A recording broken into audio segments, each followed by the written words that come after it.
அனைவருக்கும் வணக்கம். நாங்கள் இந்திய தினம் யோகாசனத்தில் இருக்கின்ற யோகா முத்திரைகள் பற்றி இன்றைக்கு பார்க்கலாம் என்று நினைக்கின்றேன்.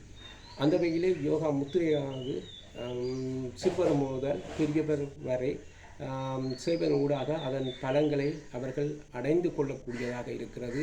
அதாவது கதிரையில் இருந்து கூட, பெரியவர் கதிரையில் இருந்து கூட, சிறுவர்கள் நிலத்தில் இருந்து கூட அந்த பத்மாசனம், வசிராசனம் அல்லது சுகாசனத்தில் இருந்து கொண்டு இதன் செய்வதன் ஊடாக அதன் பலன்களை அடைய முடியும். அந்த வகையில் நாங்கள் முதலாவதாக இன்றைக்கு நாங்கள் பார்க்க இருப்பது அஞ்சலி முத்திரை. இந்த அஞ்சலி முத்திரை என்பது 5 விரதம் எடுத்து கை, அதாவது வணங்குவது போன்று நெஞ்சுக்கு நேராக வச்சு இடைவெளி இல்லாமல் வணங்குவது போன்று இருக்க வேண்டும். இது ஒவ்வொரு நாளும் 5 நிமிடங்கள் செய்தால் போதுமானது.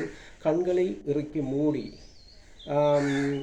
மூச்சை இழுக்கும் போது வயிறினை வெளியே வரக்கூடிய மாதிரியும், மூச்சை விழும்போது வயிறு உள்ளுக்க போகக்கூடிய மாதிரியும் கண்கள் இறுக்கமாக மூடி இந்த செய்முறையில் காட்டப்பட்டவாறு அதனை நாங்கள் செய்ய வேண்டும்.